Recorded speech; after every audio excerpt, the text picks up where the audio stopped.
Well, welcome back to another episode of the Rugby Journey. It's a fantastic roller coaster of interviewing some of the greats of the game. I'm with Hamish Kenny from Champagne Rugby, which is probably the most watched, besides the World Rugby channels, sort of short format channel in rugby around the world. Hamish, super big welcome. But I think the big moment here is we've got Mr. Fantastic, James Haskell. Fantastic to have you in the studio, bud. Good to see you. Thank you. I'm actually, just apologise to all your viewers, I'm not sure what I've come as today.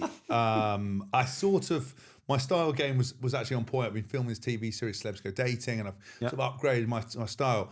I got in very late last night from Italy. My daughter woke me up early. I had to get her ready, tidy the house, put her into nursery, and then I sort of got into lawyers' conversations about various different things, and I kind of lost track of the time, and I realised I've come out in flip-flops. You can quite visibly see that I've painted my toenails sparkly colour. I've got massive feet in white trainers. I'm wearing like a gym vest and tracksuit bottoms. I know this is a quality podcast about quality things. It's not your finest fashion moment, but that's okay. You know, we're not yet. We can roll with it as long as exactly. This is a proof that hopefully there'll be more substance than just what I look like. There's always substance. I think, forgetting to put in a little bit of nail polish remover, that's the least of your problems. Don't worry about it. I've always painted my toenails since I was like 24. I think I did it first of all because people used to stand on my feet in the game. You get black toes, and I sat next to a sprinter once in a change room, and he had blue toes. I thought that's quite cool because men's feet can be quite hanging. So I kind of always done it, and it kind of used to upset some of the more staunch lads in the changing room. It was always a good talking point if you wore flip-flops and you were out on holiday and you were single. Everything has a reason, Bobby. Everything's got a reason. There's always a reason, brother. There's always a reason. But unfortunately, at the moment, I just left the house like this. At least I showered and brushed my teeth. Exactly. There's absolutely no judgment from us. Don't worry. Before we get onto the beginnings of your rugby journey, Hamish, welcome back. You've had a big weekend as well. Some Six Nations, been quite exciting with results which went completely against the grain. Yeah, I mean, didn't really go in England's favour. I think it was great to see Italy in full force and playing like the Italian stallions that they are. James, how was Italy? You were over there? Yeah, Italy was great. I mean, it sort of escalated for me on off-field capacity. I kind of had England Rugby Travel when we did a live show with Sergio Parise, who's a great teammate of mine. And we were really excited about kind of England, Italy. He was quite confident even before the game. Yeah, he was. But listen, I actually think, again, we did some of the stats with England Rugby Travel in comparison to England, where Italy were. And Italy are top of the table in lots of aspects of the Six Nations. They're a real side. I thought they were utterly brilliant on the day. I loved watching them play. Melancello is now like my favourite player. What a talent. Their back row as well. Big boys doing big boy things, and they're just very physical and direct, and all the kind of bits that Italy used to have deficits in, they are now looking really, really good, and they're a proper outfit, which I hope continues. But Sergio was saying that actually he went into camp and they were quite physical because they're young guys. They don't have all the heritage of losing consistently. Sergio said he played 140 odd times. He probably lost 100 camps, which is bizarre. But you've got these young guys who won under 21 games. They don't really know about losing very often. They have that confidence, and he said that they were in great form. He was probably a bit more nervous because he's never been confident going into an England weekend. But fair play, they absolutely did it. I thought personally that England were gonna win, and that it would be narrow. It would come towards the end, but got it completely wrong. I mean, also, and everyone actually at the moment is. We had a sponsored section of our podcast, and I was basically given the directive, come out with the most sort of outlandish, bombastic thing you could say. So I basically said, England in the Grand Slam, Six Nations. And everyone went, you've gone early. And I was like, yeah, this will be fine. And just said it all. Now I'm getting it repeated back to me all the time. Sure. But again, okay. That's part of living in the media. Living in the media. And also, I never lose sleep over it. No. I just think as well, it's hard with all the stuff going on at the moment because you want to be kind of objective and level-headed and down to earth about stuff without the emotion. Because I'll be honest with you, I love rugby and I love the sports team, but my life is busy enough. I haven't given the England team a second thought since I've landed back in the UK. Yeah. Lots of people, it's their whole lives. They get very upset, are very keen about firing everyone and doing everything and changing everyone. Keyboard warriors. But let's start with that because it's a fantastic statement from you. It's a personality-driven statement. But rugby did infuse itself into your life. When did it start? Were you a youngster? Did you play all sports? How did it? Yeah, so my whole childhood was spent being very full of activity, right? My parent, so again, I caveat this by saying that I don't rarely talk about this, and it doesn't have any benefit necessarily now. But when I was at school, I got taken by my parents. I think we were a bit at their wits' end in terms of, trying to get me to concentrate and focus. I was very outgoing, I was very big for my age, and I was a bit clumsy, and pretty much like I am now. And I think I sort of, they tried different techniques and stuff to get me to concentrate, different therapies and stuff. And I ended up seeing a psychologist or clinical therapist. What sort of age? It's about 9, 10. And they took me there, and I went and saw someone. They basically did a couple of sessions, and she came over and she diagnosed me with ADD, not ADHD, ADD, right? Put me on Ritalin till I was 16. Right? I'd never met anybody in that interim period that ever talked about it or seen it. I never heard about it. I just thought it was me, and that was the end of it.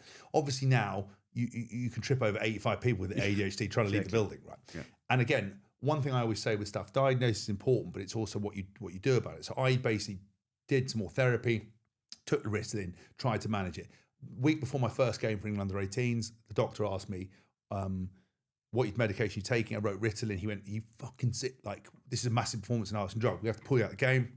I had to wait until it was out of my system. Wow. And actually that's what weird enough, because I had to pull out that game, people thought I'd been on steroids because I was in such good shape. Yeah. That sort of followed me around as a bit of a rumour, and I was like, it's bollocks. It was because I was on Ritalin. Yeah. And so that kind of thing happens quickly because two and two make six. Yeah, of course. Yeah. And also especially people in life will look at someone and go, if you eat well, train hard, make sacrifices, work when others don't want to work, they'd rather find an excuse to make them feel better about themselves. So, but anyway, that was a little aside. So I sort of had this journey with school, and I never really, I was just playing outside, doing activities. And it was only when I got to about 15, when I got to Wellington, did someone put me in the back row for my first year at school. And everyone at school was really interested in rugby. I wasn't that asked about rugby. I'd been playing from 5 years old at Maidenhead. We didn't have 24-hour news. We didn't have social media. We had 3 channels or 4 channels on the TV, basically.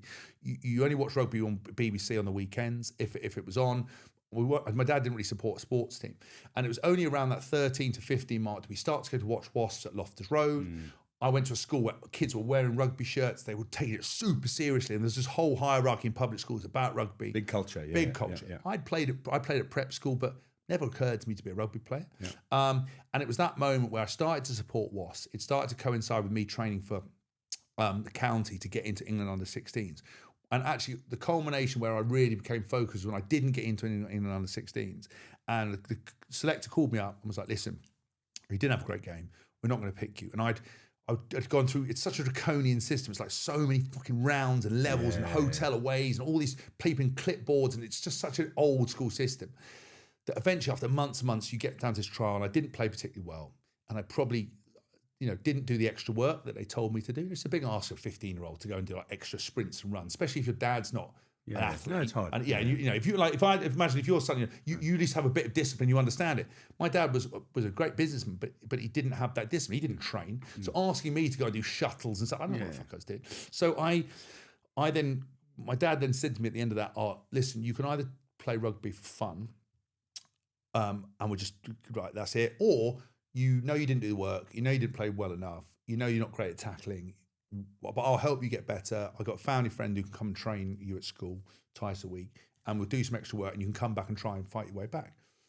And I was like, a bit upset about it. It's hard when when your dad says stuff to you, and you maybe, because my dad taught me something really interesting. You can lie to everyone else, but you can't lie to yourself. And I was like, I probably didn't admit that I didn't really like contact. I was a bit of a pussy when it came to. So I was like, but anyway, did that like your character? Was it like? Yeah, but my character. I need to make my decision here. Yeah. Okay. So my character is the one redeeming feature I have in lots of areas is self-awareness. So when people say, I watch people's body language with me, I watch things I do and say, and I understand why people think what they think, and I know I've got my limitations. Some of it I'm quite happy with, some of it I'm not. I'm not oblivious to the way I am. So, but in that period of time, when you say to lie to everyone else, you can't lie to yourself.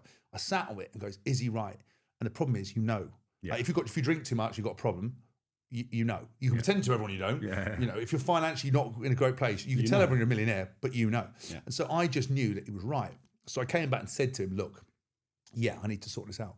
And so from that period onwards, at kind of 15 or 14, 15, I trained and got a guy came to school and we did shuttle, fitness, running in the rain. I just became very disciplined. I got results pretty quickly. Then I started to go to Wasps. Wasps started to pick me up. I went to Joe Worsley, day one of Wasps, walked up to him and I said, listen, you're the best tackler I've ever seen. I can't really tackle. I need you to teach me to do it. And we practiced that every day for 20 years of my career while I was with him. And then every day, once I'd left, I'd work with people. Even pre-say, we were talking about it in France, South France.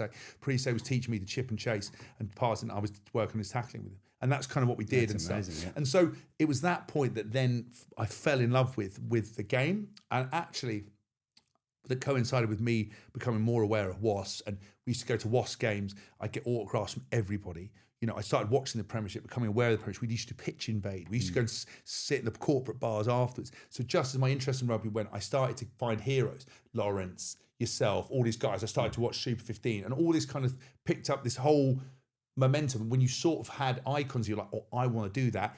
And I'm training in the background and I'm getting chances to play.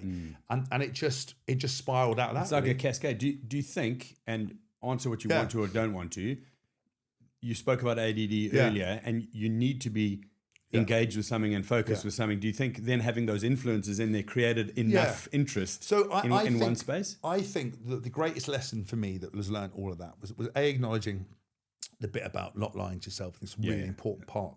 And I still do it now every day. I check in with myself before I go to bed. If I come and do a podcast like this and you sort of talk about stories and beliefs and opinions, am I being true to myself? And I always check in with that kind of stuff. And like if I'm uncomfortable with my body or where I look, where my career is, or where my DJing's not going, I would always ask myself, am I doing everything I can do to make that successful? If the answer is no, then it's my fault and I've got no reason to moan. So then I then go, right, I'll double down, I'll put a plan in place and go and do it. I think also the fact that when I found training, because I stuck with the training long enough to start getting results and seeing that if you put hard work in and you're disciplined, it will lead to what you want to get out of it, and it only leads to pluses. And making sacrifice leads to pluses. And also I was quite driven with, wanting to prove people wrong and determination. So actually that was channeled in the right way. And from that point onwards, my AD we never had another conversation. No, that's why I'm asking. It's almost like you found the right channel for you. Found the right channel. But amazing. I think what it was, and also all the other stuff I do outside the game, is it all serves my need to perform. Yeah. My need to find discipline and to have structure around what I do. And sport gave me structure, and that was a medication in itself because I never took it again. And now all the stuff I do outside of that, I apply the same skills I applied to employed to my my first rugby career, to DJing, to speaking, to the podcast, to after dinners, to work, all the same thing. Looking for feedback, finding someone who's doing what you want to do better than you, analysing yourself, training harder than anyone else, having a plan, being prepared to listen to criticism. Yeah. And that all kind of works to where I am. So it all flowed off the back of that, really. Sorry, go for it. I was going to say, I think that self-awareness, especially from like a young age, is really important. Yeah. It's a massive lesson for kids, you know. And I was sort of thinking, you mentioned wanting to prove people wrong from a young age. Where do you think that sort of came from? I think so. I've looked in, because I started doing therapy properly when I was 17 to help with performance mode. So I've been kind of doing it for 20 years and look back at lots of things that I did and why. And sometimes you retrospectively put meanings on what was going on. I think for me, a lot of the stuff I used was when people kind of said you couldn't do something, or you were kind of questioned about whether you were a man or strong enough to do stuff. I think for me, I probably, because I have a bit of a divisive character in terms of the way I am. I was always probably in a bit of trouble, not anything fun, but like just always getting told off or being a bit too loud or not being what people liked. And so when you find something you're good at, you then really double down to really go. It's like a challenger mentality. We talk about it. Yeah. And that's our main sponsor is Elixir, and it's like the challenger consultancy, because it's like, well, actually we can solve that. Yeah. We'll give it a go. We'll work extra. We'll do that kind of thing. Do you think? I mean, I love the point about that. Do you think it served you in terms of do you get to a point where it's too much? Okay, so that's a great point. So one of the things that I've looked into is people say they have a recipe for success. So my recipe for success was hard work, determination, but also using negativity at times to get what you want. People talk about using positivity, but most people who are super positive aren't prepared to really go to where it's required to go, because actually through negativity, you're driven by those different emotions. Now, the recipe for success can get you so far, but what happens is when you retire, if you don't address your recipe for success, it means that you remain unfulfilled. You're trying to always prove people wrong. You're always fucking, it doesn't work. So I actually sat through therapy and was like, right, I now was probably a lot of my career was unfulfilled. I would finish a game and I wouldn't pat myself on the back. I'd be like, right, I missed those tackles. I need to go and do that. I need to do this. I need to do that. And I probably didn't ever celebrate as much as I should have done. So when I sat with therapy after I retired, going through COVID, I was talking about stuff and I was like a bit lost about what I was doing. And my therapist sort of sat down and said, listen, you know, what got you through this part is fine, but you can't have dissatisfaction in other areas because sport is a very linear process. Yeah. It's quite quick return. If you train and you work, then you get selected. Trying to be a DJ, you could remain unfulfilled because there's no sort of quick, clear, tangible flagpole moments to show you've been successful. Being a dad, there's not really success. Trying to run a podcast business, like what is your mark of success? How much you get paid? How many listeners? It's very difficult. But with sport, what I fell in love with was if you work hard, you get picked. If your team goes well, you get picked again for higher honours. If you don't train, you don't play well, you get dropped. It's very simple mathematics, really. Yeah. And so what I did was I then worked on making sure that I was really grateful and celebrated what the little things outside when I retired. So, you know, when we get a book deal, and in my book is Sunday Times bestseller, have champagne, have a moment, enjoy yourself, sit in it. Get my song first played on radio, sit in it, enjoy it, go, wow, I'm happy.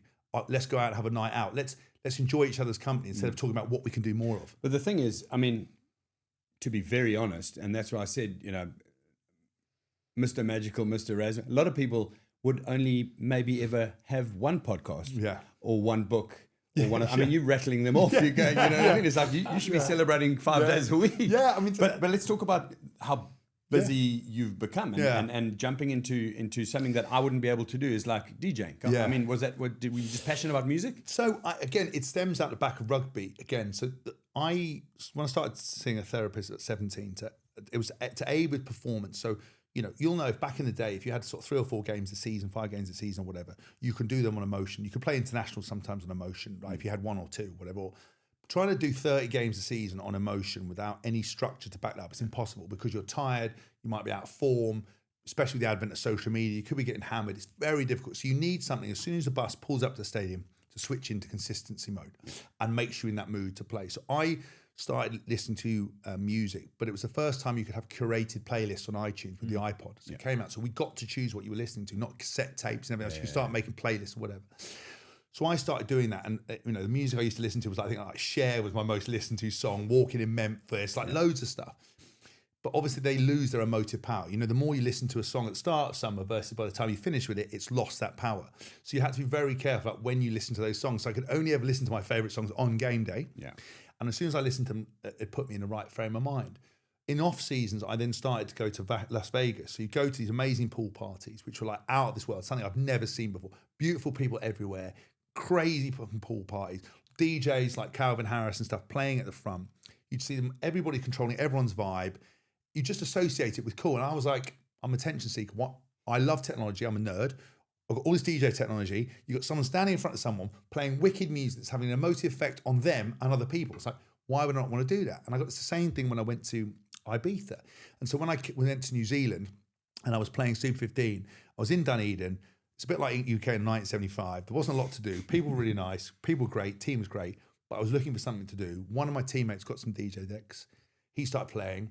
I was like, right, I went and bought some, spent some of my money on it, sat up, spent fucking 3 months trying to learn to do it, couldn't do it, got back to England, went on and did a course, spent 6 months learning to do it.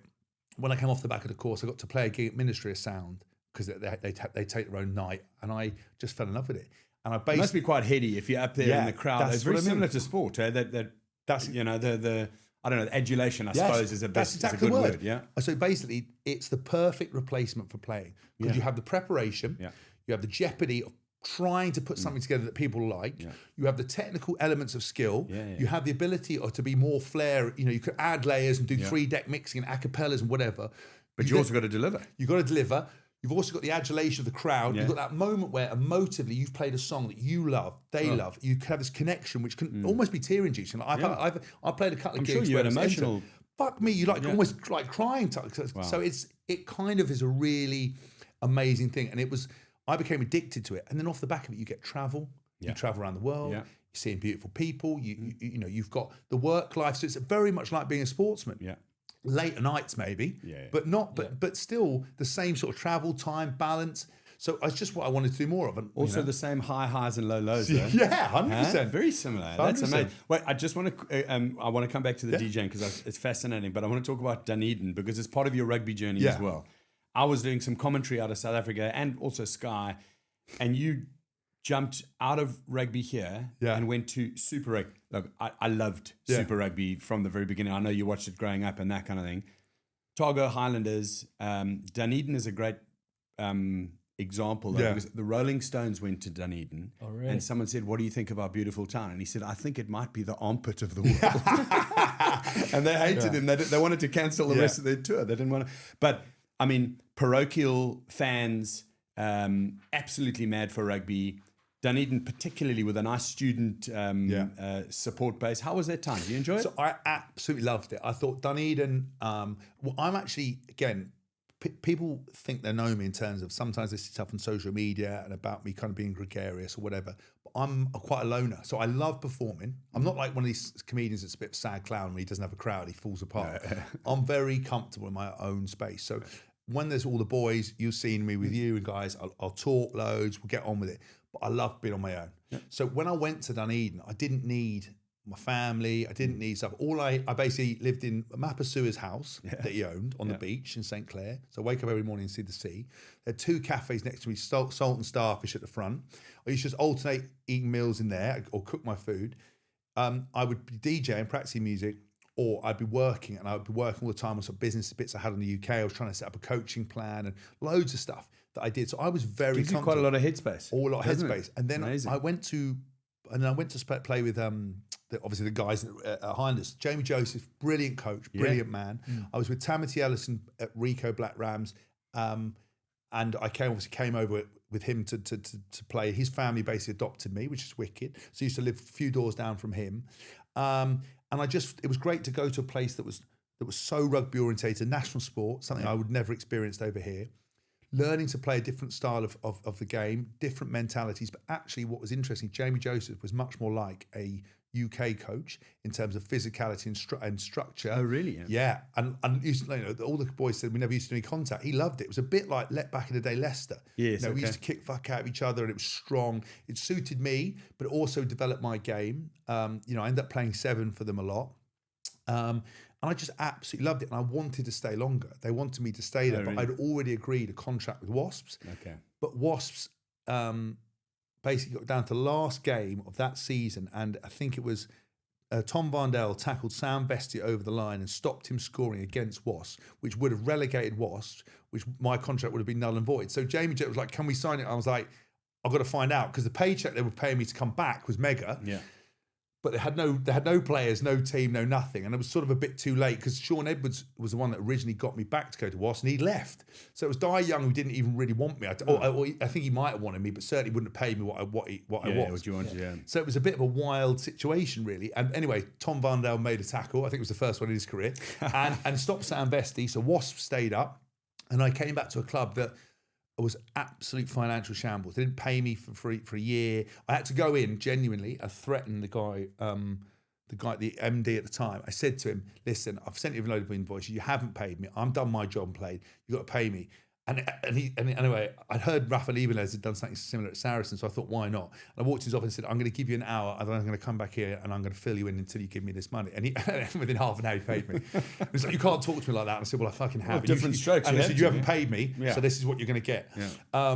And so anyway, that was carnage. But then we got to a Premiership final in those after 6 years, and then I left and went to Northampton. But it was kind of it was wild, and all those different journeys kind of came together. But my Highlanders time was so fun, because it was rugby at its rawest in terms of me just being an athlete and a player, getting to go to South Africa, getting to go to Australia, the romance of always wanting to have played there, having watched it for such a long time was amazing.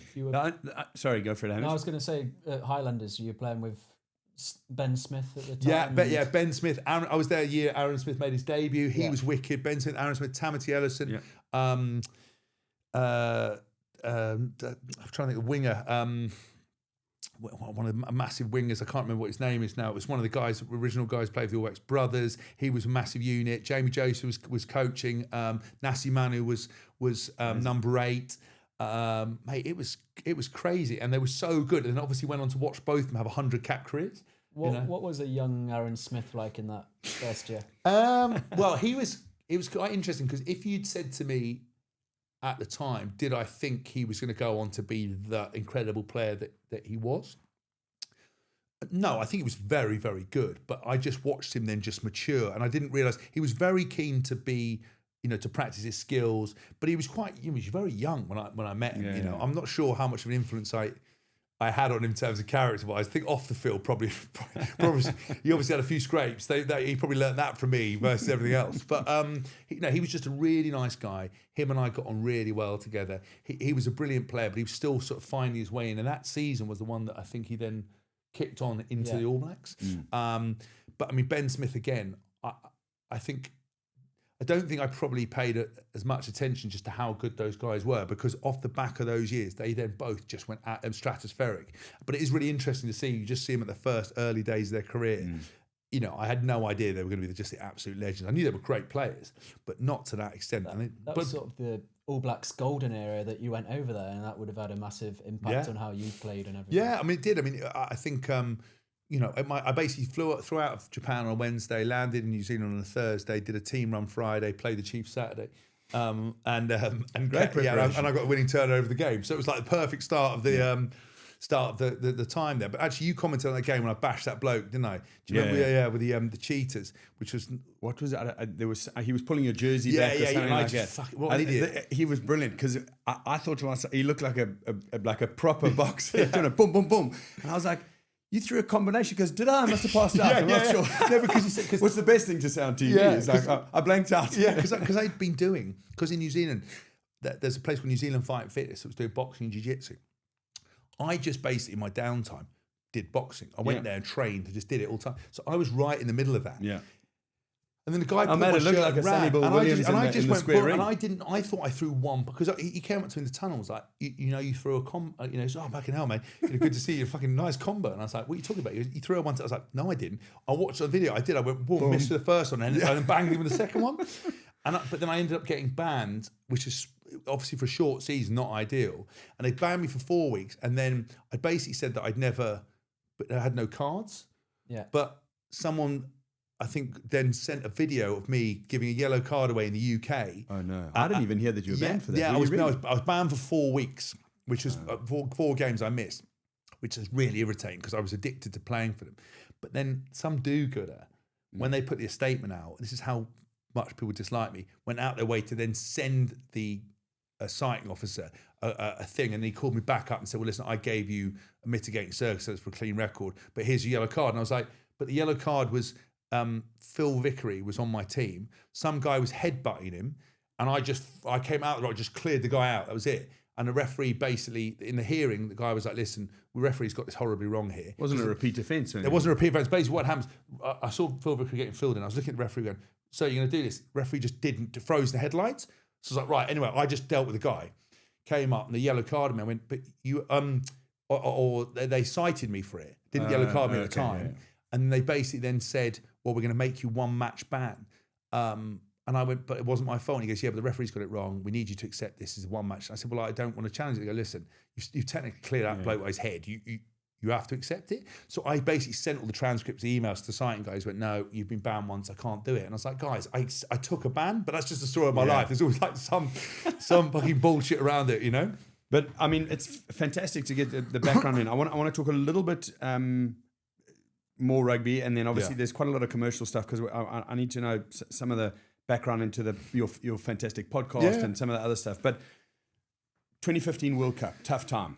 Yeah, tough time. Yeah, go where you want to go or don't want to go. I think we're looking at 3 or 4 international Six Nations coaches right now under huge pressure. Yeah, we've seen the All Blacks coaches under huge pressure.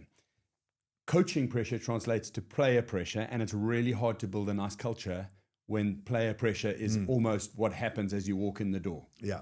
Tell us about your take on that. So you've articulated really well. What's interesting, I think, it is very difficult when the coach is under pressure and the players feel pressure, as you said.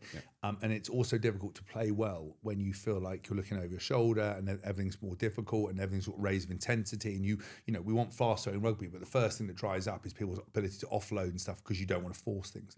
And then maybe you're playing a little bit inside yourself because you don't want to be the one that's everyone gets blamed for. So 2015 was interesting because they're all great coaches and they're all good men. But I think, from the point with Stuart Lancaster at the time, I think he was so task focused he forgot about the people. And it's a very nice balance between getting task focused and people focused, because you get the task and where you're going and the objective and everything else, that's really important. But if you don't take care of the people along the way in terms of just even the micromanagement stuff of, you know, he'd walk down a corridor, wouldn't say hello to anyone because he was so busy on to the next plan and doing the good work, but just not forgetting the people. Sit down and eat dinner, eat 30 seconds and leave the room. It's wood for trees. And that's the problem. Missing the wood for the trees. And what happens is when the pressure comes on, if you talk about a culture, but the culture isn't skin deep, it's sort of on the surface, the wheels sort of come off. And you know, lots of things were levelled against that team that would be a bit like level against Steve Borthwick, where everyone said we're not fit. You know, even Eddie Jones came. Eddie Jones said we're not fit. You know, and it might not be fit in the right way, but we were fitter in terms of running than I've ever been in my entire career. Whether it was the right fitness to play the type of rugby, that's maybe the nuance. And I agree with Eddie because he got us fit to a degree and worried about metrics that were essential to our performance. Like you said about understanding stats is fine, but they've got to have a purpose behind them. Otherwise, it's just irrelevant. Exactly. And so we got massively criticised. And actually, I didn't play a massive role in that World Cup. I played Uruguay at the end, and I played sort of 15 minutes against Wales. And the thing that I think is unfair about the way the coaches were treated was they tried their very best. They were all good men, and they worked extremely hard, as did the players. When people say that you didn't have the intent or you're not fit enough, as I said, we were fitter than we've ever been. Did coaches pick the right players to win that game? Did we worry about the right stuff in training, and did we have the right game plan for those players? Those are probably the bits that you need to look at. And as I said, as a criticism of the coaching staff, I think they were 4 alpha males in an environment without the ability to have different nuance, emotional intelligence for that group of players. I think that the leadership wasn't particularly strong because he'd had to go on a re-education piece because of the carnage of 2011. He had to bring pride back in the shirt, which Stuart did better than anyone. He got people back on side, and only he could have done that job. But you need characters to win big games, and you need the players to feel like they can actually challenge. And when I got involved in some of it, it was much more, this is a meeting about a meeting, this is what we're going to think and say, and this is what you believe. And ticking boxes, ticking boxes a little bit. And so, and the problem is that when it goes wrong, you don't have the ability to, you know, to go back on it. And I remember speaking to a therapist at the time. I just said to her, look, I think you need to know that this is, you know, some of the players aren't feeling well looked after. The non-23 aren't being spoken to. That some of the stuff's happening. You know, we're not really having real leadership meetings or whatever. And he just said, "Listen, I've tried to have a conversation. I've tried to speak, but it's not going in because they don't see it." And I think when you've got 4 alphas, the best coaching style, best businesses are where you've got a leader, but you've got nice balance of emotional intelligence, a slightly softer approach, a shoulder to cry, or, you know, those kind of things. You've got 4 men who are just like alphas. Was there a clash of personality or leadership between Stuart Lancaster and Andy Farrell? No, I don't think so. No, I think they were a good team. But I think, you know, Stuart's very direct, Andy's very direct. You know, and I think individually they were brilliant, and they're both really good men and fantastic coaches. I just think for whatever reason, the recipe of that just didn't quite translate with the players, with the culture, and what was created. I think, you know, the fact that Eddie came in with the same group of players with a couple of changes, but treated guys slightly differently, had a different human approach, meant that you got way more out of them. And it's just down to, I think, leadership style at the time. It's got nothing to do with them not being great guys and great coaches. And I've never seen anyone work harder than Stuart. You know, you know, and I have the utmost respect for him. But I think when you look at him the way he went to Leinster, he's a brilliant support coach guy.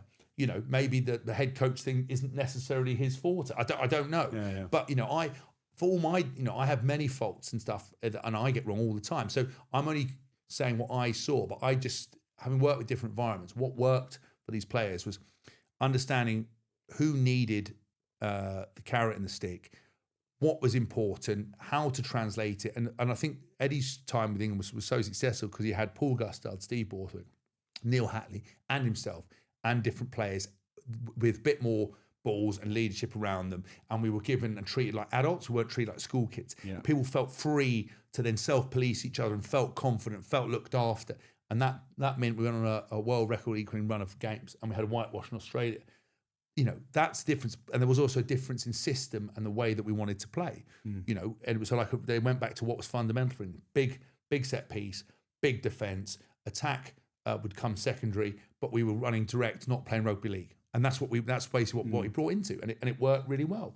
But maybe in other environments it wouldn't. But I just think it comes down to the man management side. And I think sometimes people talk about culture, but they don't actually go, what culture suits these players, not which culture would I like to put on these players. You know what I mean? I do, and I think you've you've summed it up perfectly, because there are different.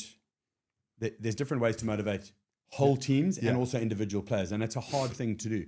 I loved your quote from your father. I had one from my father, which was, comparison is the thief of joy. Yeah.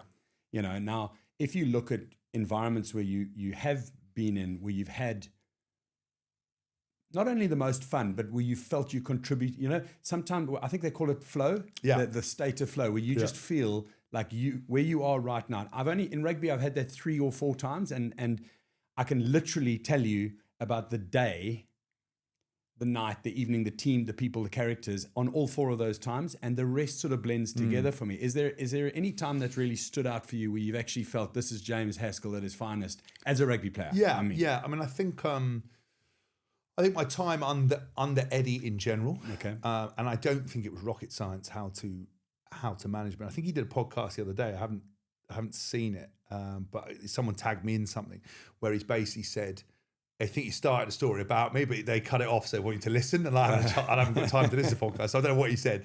But I think with him, I was so hardworking and determined, but probably quite insecure about myself and my ability in certain areas, and that's why I was doing therapy as well, to kind of lack of self-confidence and certain things that didn't really marry up with people would see how I'm confident to speak and perform. Yeah.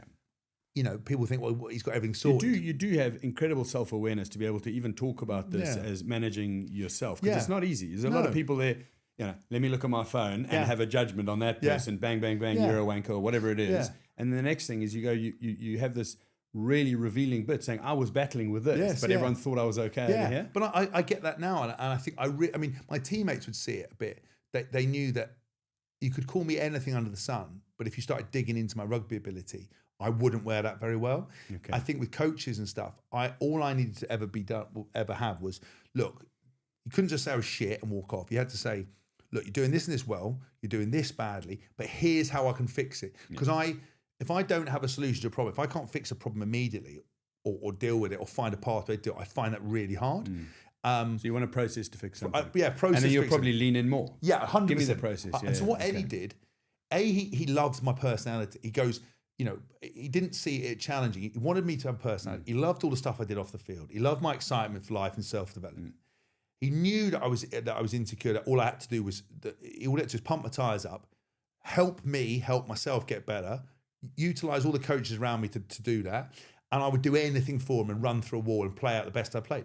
And that was easy. Instead of treating me like I was weird because I had other interests outside the field and being disruptive when I wasn't, by telling me that I was just negative and not trying to understand me. Like I remember I went with other coaches in the team and said, listen, the way you're communicating to me is not getting the best out of me. I've done work on this, I understand it.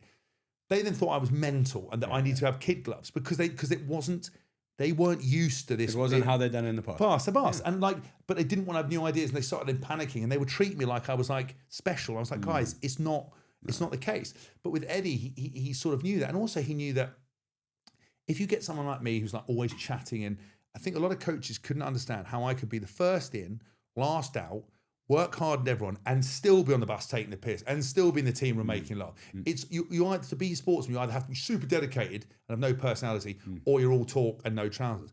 But I'd shown that category. That's why I think I was able to play with under Michael Checker, Jamie Joseph, Dyer Young, Ian McGeechan, Warren Gatlin, Sean Edwards. Every coach really, apart from I think the guy who was in coach in Ireland went to New Zealand. I can't remember his name. Joe Smith. I don't know what Joe. Most of the current guys I've been under and played with. In fact, I got on with all of them, and they wanted me back. And I had a good team. Meant that I must have some good personality. Exactly. If you ask the media, I'm a prick, or some of the fans, but all my teammates would always say I'm a good team man, and that's all I ever cared about was trying to. That's all you should care about. Yeah, that's what I've always done, and it's the same thing now. Family and friends and people, I just care what they think and feel, and so I think with this, with the England stuff and everything else, that's kind of what my awareness was. I'm struggling with some of these things. I'm not getting the best out myself.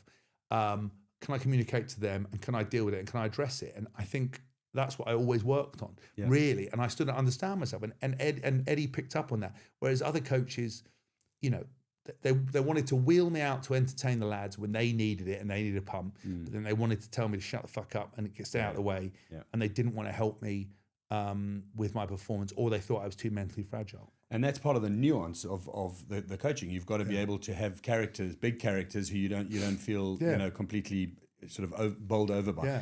Terrible segue, but we'll talk communication into I was stretching. Yeah, you are. But into your own podcast, which has been tremendously successful. Yeah. Good to Bad the Rugby. Yeah. I watch it. I've been on it with you. Love it too. You're my favourite interview. Well, I mean, it was early days. It was a first one. Yeah. But how's that been? I mean, that's a journey with Tins and Alex. A good one for you. Yeah. But look, I think again, long form stuff suits me because you can't bastardize the headline. Yeah. You can clickbait and edit it a bit if you wanted to, but the evidence is there of what you actually said, what you mean, and how your personality comes across. That Good Bad Rugby has been revolutionary for me in terms of people understanding who I am, what I was about. The popularity of it is insane. I mean, everywhere we go, someone comes up and says we love the podcast. Oh, brilliant! Which is very, very humbling. From a business point of view, it's been fun, but it's been hard. We got sued and it went for a pretty horrific time. I didn't know about that. Yeah, we got sued. It's a long story. We had a podcast which we were just talent for. They then got paid astronomical amounts of money, mismanaged it, went bust. Was that with Joe? Yeah, with Joe Media. Yeah. Went bust. Not the current guys, Joe Media, the old Joe Media. Went bust. And then then they got bought by a new company. The new company had basically realised they'd paid a load of money, I think 7 million quid for what they thought was 4 or 5 podcasts. What they thought was the IP, etc. Yeah. And it turns out they'd bought nothing apart from domain names and our Instagram handles. And we hadn't done it. They got screwed as well. They basically got screwed as well. So then they went for the biggest jewel in the crown, earned the most money, which was us. So they then came after us for something called passing off. Anyway, went to this court case and conservatively, I think it was like 760 grand from our side to defend it. And in legal law, British UK law, if someone sues you, you can't just pull out of it. Yeah, you can't not. So anyway, the day before court, they pulled out and said they didn't want to do it. We owed so much money and hadn't earned any money for ages that we then basically we basically had to drop hands essentially. They took my money, and I mean, they must have spent millions on it, trying to be this aggressive. And all they did was basically trying to stop us relaunching the Good Bad Rugby because they wanted to launch something else. They wanted to get us. I don't know what they wanted to do, is just try and smash us up. But we managed to, because the business earned money, not have to put too much hands in our pockets, didn't earn any money for 3 years when Good Bad Rugby set up. And we kind of went through this process. But it was one of those nightmare processes because every time our lawyers emailed all three of us, and all three of us replied, they were charging us for 3 responses at a time. Yeah. And that bills got astronomical, and they said they were going to do it for 250. And then one day they told Alex he was going to go for 700 and something, but they never then told us. And we were all treated we had to be treated as individuals, but under one guy. So there was loads of issues and problems with that whole thing. And it basically almost broke Alex because he was seen as the adult in the group. Now I've had lots of scrapes with legal people and business and stuff. So I'm not a big fan of lawyers. I see how they come and clean you out. I've had millions of experience with them. I sat on those calls a million times and said, listen, we are not made of money here. We are not footballers. Do not for 1 minute think that this is open season. And basically what often happens is, it's like gardeners. You ask a gardener to come to clean your garden, and they then build a swimming pool in charge of a swimming pool you didn't ask for, but say you've got to pay it because they've done it anyway. Yeah. And this similar sort of case happened with this. So that was very stressful. People we partnered with to work with were very stressful. Just note to self that legal firm who are going to sponsor this podcast. Yeah, you can do. Yeah, legal firm who come in. I'm sure they might be great. You might be the exception to the rules. I feel exactly the same as you. And so but the thing is, the podcast started to build up this momentum. Because that's what you need, consistency. Consistency. With a podcast, you just can't do. I mean, I thought you guys were amazing in terms of just delivering every week. Yeah. Another one. Yeah. Something fun, quite a little deep dive, but a quirk, all that kind of thing. And then suddenly it was 100 replies, then 1,000 replies, and Yeah, and it built up to astronomical numbers in terms of a business as well. Without going into details, the turnover from the business would surprise you even in comparison to other stuff. And I think in terms of, some of the viewer and listenership, I think we were in the top 100 podcasts in somewhere, but in terms of earning, we're in the top 4% of companies. It's like wild. Brilliant. So, but as overheads, staff, we also, working with people can stress you out. And so it's a difficult thing. And obviously some of my beliefs in terms of work ethic and how hard you should work are pretty entrenched in comparison to some of this newer generation and how people want to do things and how people want to take feedback and all this kind of stuff. So it's a very difficult world. You've got a sportsman's mentality and a self-employed sportsman's mentality who's very hungry, who's like a workaholic. Entrepreneurial, trying to work with people who want to work 9 to 5, who switch off their phones over the weekend. We're working on the weekends for the podcast at games. Yeah. And you're like, guys, let's get shit done. Holiday in lieu and all this crap, all this stuff. You're like, what are you talking about? Like, there's no days off, baby. If you want to make it successful, you've got to do it. I don't think we should do that. Well, we're overworked. Mate, there's no such thing as overworked. Get on with it. And so anyway, I've had to sort of learn to be a bit more different about those kind of things. But in terms of a product on a podcast, it's been brilliant. People love it, and it's really important to me. It's the bread and butter of everything I do. It's harder now with more rugby podcasts out there. Yeah. But no one ever says don't write another book. So people always go, we don't need another book. You can have as many rugby podcasts as you want. The thing that you have to, You'll have the 80-20 rule and everything. It doesn't matter. You can have thousands out there. Yeah. You guys could be the top 5% forever. Yeah, and I think I'm happy. I don't see anyone as competition because I see what we do is the chemistry that we have is very different. Yeah. The only problem that we have is that you get more sponsors you get, the more you get pulled into middle ground. It's where everyone else occupies, and that's hard because everybody wants to sound like everybody else because that's what they feel like the fans want. Do you think it dilutes? You can't always 100%. Be your full characters. And I don't think because I want to. The thing that people fall in love with is me, Mike, and Alex's chemistry, our views, our vibes, and our life and how we experience it. Every year we are further away from being part of rugby, and my connection with the England squad is reducing every year until I will be like one of these blokes who doesn't know anything, who has to call up someone to someone to someone. I've still got that legacy because there's still lots of players that I know. Yeah. And also because I don't throw people under the bus. Yeah. And I'm never toxic. I've noticed that, James. I mean, I want to say that I think you strike an amazing balance being directly in the media. That is a fully loaded weapon. Yeah. All the time. Yeah. It could be pointed at whoever you want. And I see it from some bitter and twisted individuals who've been in the game. It's like, I've got 10 seconds on champagne. Yeah. I'm just going to throw someone, under the bus. But you've been very measured about that. Can I ask a bit more about that? Yeah, of course.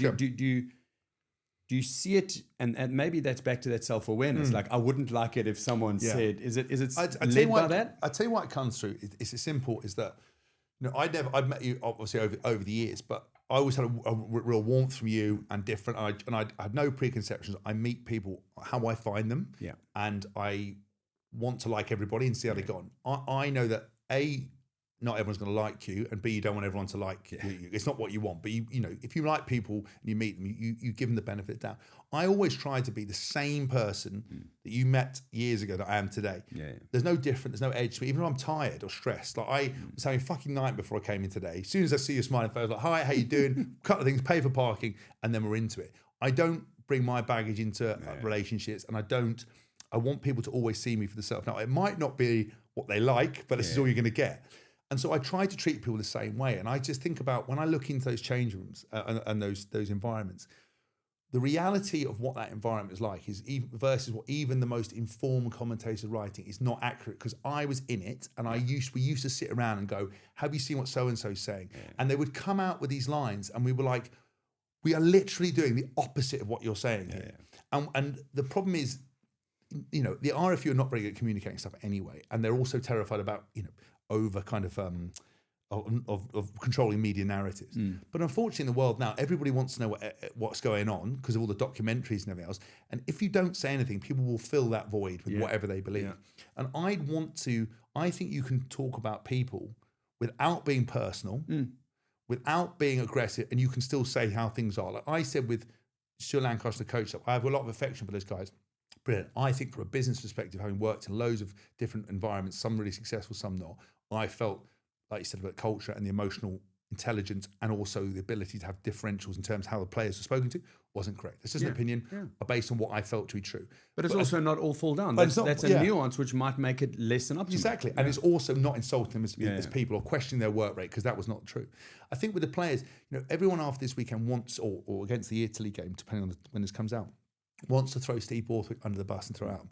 The thing is, I'm not in that environment, so I can't tell you whether he's a good coach or not. Yeah. I can see that the way they're playing isn't great, but I can also see there are some really good bits. Yeah. And I wondered how would bringing someone else new and who that person would be would make a difference. Now, instead of just going and insulting someone and creating something or giving a really strong opinion that everybody wants, I try to be a bit more informed. And I go, I've had 2 days in Italy. I've had one of the days was on the piss. I've come back.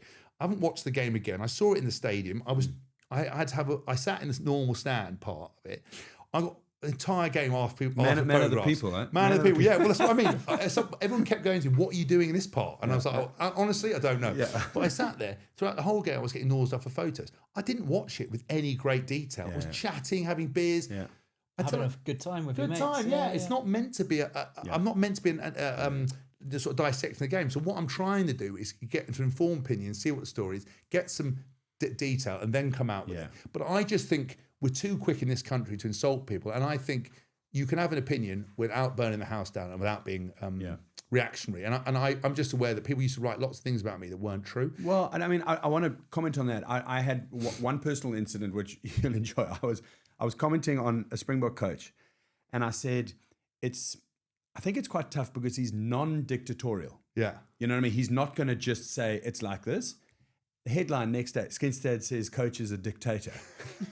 And I was like, an Afrikaans-speaking person has misread what I'm saying in English, and then I'm all over it. I get the phone call from the coach. He's like, thanks, mate, for chucking me on the bus. I'm like, and I had to go, and luckily it was recorded. It was at a breakfast. Yeah. And I sent him the recording. He goes, oh, God, I'm sorry. But it was a headline. Yeah. And I mean, so much of it is bullshit. Yeah. But it happens. I had it this weekend with a couple of players messaging me going, I can't believe your comments about Borthwick and all this stuff. And I was like, and based on the fact that I was kind of just saying, well, look, we need to analyse a bit more. I don't know. I think he's a good guy for the job. I'm not sure, but I have to, get it sorted. But he, they're all getting upset. Well, you should really care about it. I'm like, guys, listen, it's sport, it's rugby. We want our teams to do well, but it could be worse. It could be in Iran now. Do you know what I mean? It could be there's bigger things to worry about. I'm getting a divorce. I've got lots of things to do. Let's just have a minute and what's happening with rugby rugby. It's a rugby match. It's I love those little signs next to the side of the field with the kids. Have you seen them? Yeah. It's like, this is not a test match. Your child is not a superstar. Yeah. The referee's what's it? He's doing this for free. Exactly. Please, just treat him like that. Yeah. Very true. Okay, so I mean, let's quickly go through. I mean, I think we're wrapping up. Yeah, we are. We're gonna finish it up because the thing is the speed that you talk. Oh, no, sorry. But I love it. It's brilliant. Yeah. What we try and do on the Rugby Journey is we talk about other people that you've seen going through the same environment. I talk about a Rugby Journey. I ran onto the field. My old man played centre at 40 years old. He was a local doctor, inside centre for the Hillcrest Villagers rugby team, got knocked clean out, Right. And I ran on. I was like, who, where are we going? Like, really? Who knocked Dad out? I think they had to, wheel me. And you sort of, there's little things that stick out in your life. Like, I mean, if you talk about a Rugby Journey, one or two of the characters that might have stuck out for you that you made a friend that you wouldn't have made before. I love your Japan story, Mapasua, those kind of things. Are there things that you have added to your journey, made it better because of the game? Yeah, 100%. I mean, I've had the best life because of rugby, because of the people, because of the atmosphere. I mean, guys like Adam Thompson. I remember Adam Thompson. He's a hell of a player. Yeah. Tamati Ellison, Ma Nonu. Guys that I've just like Aaron Smith, all these guys that I kind of bumped into and played that I never would have had a chance to interact with. Hanging out, getting to meet Richie McCaw and play against him. Who was one of my heroes. The guys like Dan Carr as well. You never would have met, and just getting this opportunity to work with these guys. Rory Best, Sean O'Brien from the Lions Sword. All these guys who I've now become friends with for life. And coaches and people. Eddie Jones. Just gave me the best experience I've ever had in my England jersey. And all of them were part of that journey. And look, my body's wrecked, but I don't regret it. Yeah, you know, and I think it's important because it gave me so many experiences. And actually, people say, "Do you miss playing?" I'm like, no, I don't miss playing. I miss being around 40 lads every day for 20 years and being paid to be in shape and having that fun and being That's the best part. being excellent, being in an environment that created excellence. Because the real world is not about creating excellence, and it's a very different world in terms of honesty, accountability, the ability to talk to people, and it actually has so much to learn. Yeah. And I think the way it's going now is even further away from what it's like in the sports team. And I actually really enjoyed that. So for me, it's just been a wild journey. I've loved it. I listened to a quote from it was an American businessman actually. He said, "You know, you're in a good place when you go to dinner and nobody wants to go home." Yes. You know, Yes. and in the best teams, it's like the coach's like, "Okay, but you know, it's 11 o'clock. We've been here since 7, and it's all chat." Stone cold sober, Yeah. and you're around the thing having a go at each other, Yeah. and you remember those the best. Yeah, I mean, those, like, even when those World Cup bits where you meet up with these ex-players, you know, I go for coffee with you and Sculpt Brits turns up, and then, you know, Rafa Even and just all the boys that you've met. Awesome. And like, I walk into a room, you know, with even like Sergio. I walked into the room with Sergio the other day, and it was like we hadn't left. I hadn't spoken to him for ages, and just seeing him and catching up with Nolly Waterman and just that smile you have with people, and also because I have that excitement and zest for life. Yeah. And the people It's I a meet, gift. I just walk in, I'm like that. I'm just so interested in what people have got to say and their vibe. I get super excited about it, you know? I love it. Was there a particular moment with Eddie Jones, because you mentioned him a lot, Yeah. and he's been quite influential in your career. Was there a particular moment that you look back on that sort of personifies your relationship with him? Yeah, I think there was, well, there's twice actually. He came to my house to retire me when I played 2018 before the Six Nations. He came up, drove up to see me. He said, "Can I have a meeting?" I was like, "This isn't good." He goes, "I'm going to come to your house." Sat down on the sofa. And he looked me in the eye and said, "Listen, I think you've been a great servant for England." He was a bit emotional, like tears. He had tears in his eyes. I said, "Look, brilliant, but I think, you know, I don't think you've got what it takes anymore. I want to retire you. If you want to announce something, that's fine, but, you know, I'm not going to pick you and everything else." And I said to him, "Listen, I hear what you're saying, but I don't actually agree with that. And I would just go away and play and double down and see what we can come back with it." And anyway, I had a JCB digger on the drive at the time because that guy used to lend it to me. Used to drive to training. He used to do all these. I used to go to a local cider farm and took out all these trees for him and leveled all his stuff, did his ditching and all the stuff, listening to house music. It was like my perfect escape. One of the really quirky things I do in my spare time. And so he looked at the digger. He goes, "Mate, don't drive that through the front of the RFU when you're coming after me." I said, "No." But I said they do actually do a version of it called the Grave Master, which is perfect for digging graves up. So I said, "I might get him to hire that, Eddie, and put you in that." So we had a laugh. Gave me a hug. And then I proved him wrong, and he picked me again. And I played in that Six Nations, played really well. And then I played the last game against Ireland, which we lost, but I played well. He didn't take me on tour because he wanted to rest, and I could never get fit enough again to get back in. Yeah. But that was kind of interesting. And that sort of sums up as his test and his honesty. But the fact he came down and did it in person shows the mark of a man. Yeah. And I think that's a great story about Eddie, particularly with, you know, he's been given quite a hard time in the media. Yeah, you know, he's a great. There's always another side to him. Yeah, he's a great man, and he did it. I think the other time was he used to come in, and he'd be like, "Hess, mate, you're looking old, mate. You're looking old slow today. Mate. You need a protein shake." And he'd go and fucking make me a protein shake, and like bring me breakfast and stuff like that. And he'd go, "Hess, mate, I bought you a massage, mate. You need a fucking massage, mate. You're looking old," and all this kind of stuff. But he was brilliant. But then he would equally come into meetings and ask me for my feedback, whereas before they would never involve me. And he just loved it. And he would call me up in my spare time and ask me about business stuff and work stuff. And he handled me better than anyone's ever handled me. And I think those moments just showed up. Whether he actually liked me, I think he grew to like me, but whether he did or not, it's smart business. He made the effort. Yeah. I think he's severely misinterpreted at times and actually underestimated in terms of the actual influence he has on rugby around the world. You see, he does his Rugby Unity podcast every single week. And a lot of what he's saying ends up catching in the headlines anyway. Yeah. And he's almost shaping the way people will perceive rugby on a global level, but so subtly that he's just on like a Zoom podcast. Yeah. But, you know, you got all these news outlets that are picking it up. Yeah, it sounds like little sound bites and bits, but even that bit about the hybrid players. Yeah. We've now got players playing all out of positions. He said that, everyone laughed, said he was mental. You know, he talked about accelerations and penalties and red zones and being important and teams, you know, it all happens.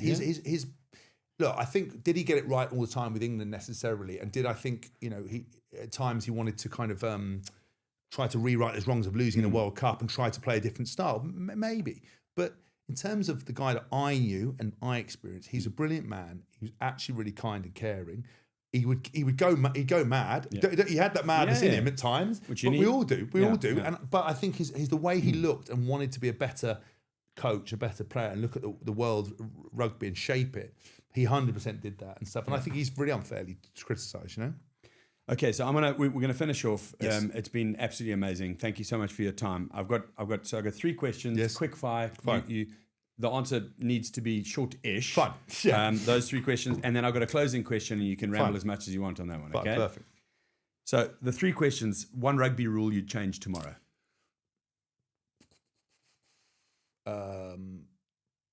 What would I change?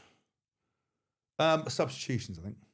What about it? I think I would stop them coming on willy-nilly, because I think the reason the game never changes its intensity is because I think you should bring on players only if they're injured. And I don't think you should be able to have that rolling stuff, because I think it would mean more space in the game. People would get tired. You'd probably get less injuries because you're not bringing on a whole fresh set of players. Yeah. Okay. Could I get the second? Yeah, sure. Question. Favorite memory from Hong Kong Sevens? So I never played Hong Kong Sevens. I got picked loads, but never got played there. I'd say my favourite memory would be actually DJing at a place called this Ramble Bar in town, which is just absolutely wild. And having the Weasley twins, the Phelps brothers, behind me while I was absolutely tearing up this room, DJing for like 3 or 4 hours, and the whole bar was going wild. I was there that night. Oh, was it good? Yeah, I like it. Yeah, it's a vibe. That is brilliant. I love that. Yeah. Okay, and then last one: your top 3 players of all time. Rich McCaw, Johnny Wilkinson, Brian O'Driscoll. Super easy for you. What makes him the best? Rich McCaw had the most influence on a game I've ever seen, but the way he cost opposition players and stuff in breakdowns, the smartness was just phenomenal. And I learnt more from watching him than I ever did from being coached. I used to watch hours of him play. Even on the way to games to play other teams, I'd watch him. Yeah. Jason Robinson, some of the best natural talent and skill, footwork and power and speed. Yeah. Brian O'Driscoll just... I mean, he was like playing another game. We were all playing checkers. He was playing chess. Yeah, it's like, I watched him, Leinster, go on the outside, chip over chip over the winger, volley it over the top of Tom Voice and score under the post. And I was like, what the hell is going on here? Different game, big on contact, great back to his feet, just footwork. Very responsible as well in terms of making his tackles, people around him doing 100%. So I just think those 3 great players, great choice. Okay, James, it's been amazing to see you. You're an absolute tour de force, and I love your spirit and your enthusiasm. Thank you very much, and we're grateful for having you here. When people look back at your rugby journey in 20 years from now, what do you hope they say about James Haskell? I hope they say that I was a good team man, a good player. An entertainer and physical. That's what I want. That's what I need. Well, you've already fulfilled all of that, and you've been a great guest and a great friend. That's it for us on the Rugby Journey. A big thank you to James Haskell and of course Hamish Kenny. Brought to you by Elixir. We're delighted to have them as a sponsor. He spoke about the challenger mentality, which is something that we try and put to the front of the game. He also said, "Don't forget to make shit happen." So it's been wonderful to have you on the pod today. Thanks so much for your time. Sorry about how I look again. No, mate. Listen, that was the best start we've had so far. Yeah, perfect. Thank you very much.